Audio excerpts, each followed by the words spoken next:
Hello my motor enthusiasts. Today, the F1 circuit is buzzing with a major statement from the Grand Prix Drivers Association, targeting FIA President Mohammed Ben Sulayem.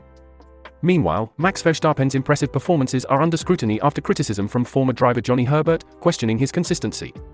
Lando Norris might reconsider his remarks following Verstappen's stunning comeback from 17th at Interlagos.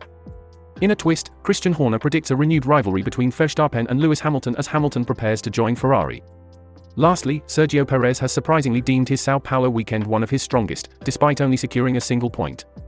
It's all happening in F1. Hey there, motor enthusiasts.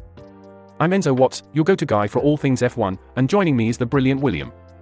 You're listening to the F1 Motor Fever podcast, where we dive into the latest racing news every single day.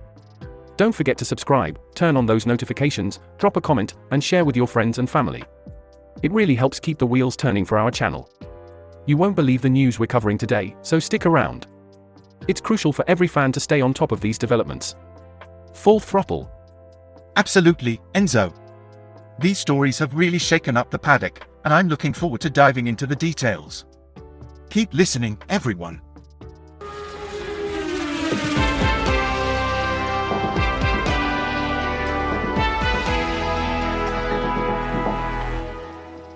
So, what do you think about the drivers uniting to take a stand against FIA President Mohammed Ben Sulayem? It seems like there's a lot boiling beneath the surface. It's quite monumental, really. The Drivers' Association rarely bands together in such a public manner.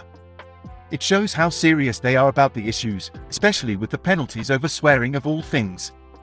It's like they're not just drivers but influencers with a say in the sport. True, it's almost as if they're demanding more respect and understanding from the governing body. And what about the comments from Herbert on Verstappen's performances? Do you reckon there's merit to his observations? Herbert's comments are intriguing. Praising Verstappen for one race and criticizing him for another so close together suggests there's more to it. Perhaps it highlights the pressure Verstappen is under or the unpredictability of racing itself. It's quite the narrative twist that adds depth to the existing tension on the track.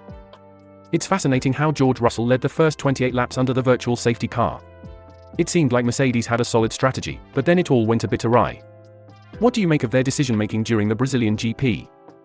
It was definitely a pivotal moment, especially considering the pit stop they made right before the red flag. It was a gamble that didn't pay off, costing them precious time and positions. It's a stark reminder of how unpredictable and complex race strategies can be. Absolutely, the intricacies of race strategy can be mind-boggling. And speaking of unpredictable, Verstappen's climb from 17th to victory was nothing short of sensational.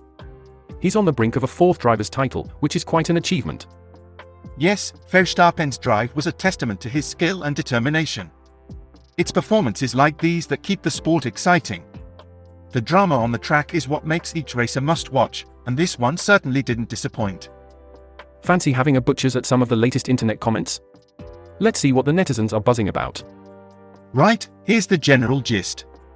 On the topic of the Grand Prix Drivers Association statement about driver conduct, user Tom Adam Smith on Grand Prix Drivers Association's Instagram page noted, quote, GPDA statement regarding driver misconduct, unquote.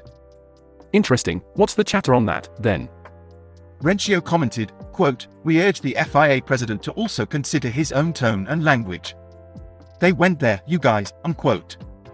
Haha, sounds like they're not mincing words. Yes, and Prada and Punishment quipped, quote, Lewis was looking over George's shoulder to make sure he put that in, unquote. Then there's a whole thread with Smee76 adding, quote, bring up the jewelry too, George, unquote. And the humor just keeps coming, doesn't it? Indeed. Then we've got Charlie SC with a classic, quote, Sepp Vettel, don't forget the underwear, unquote, and it goes on with some banter about drinks and commando mentions. Good grief. It's like a who's who of cheeky F1 in jokes. And the commentary on the tone of addressing the FIA president is quite sharp, too.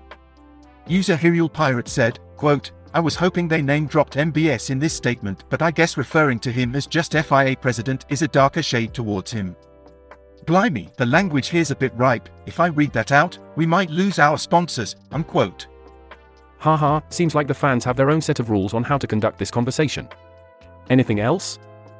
Sunny Empire and adds, quote, in any good corporate environment, name-dropping is considered unprofessional. Calling them out by title sends a more impactful message, unquote. Sounds like the fans are just as strategic as the drivers. It's been quite the discussion, hasn't it? Thanks for joining us today on F1 Motor Fever podcast. We've covered quite a bit, from George Russell's impressive drive to the cheeky banter on the internet, and it's been brilliant having you along for the ride. Make sure to subscribe and hit that notification bell so you can stay updated with all our latest news. Sharing is caring, so spread the word across your Formula One communities, whether it's on WhatsApp, Facebook, TikTok, Twitter, or even during your next family dinner or pub meetup. And if you enjoyed the episode, we'd love to hear your thoughts in the comments section. Indeed, don't miss out on our upcoming episodes. We're on air every day, and there's always something exciting coming up on the horizon. We're grateful to have all you wonderful listeners with us. Pedal to the metal, keep your gaze on the road, our channel's content is pure gold.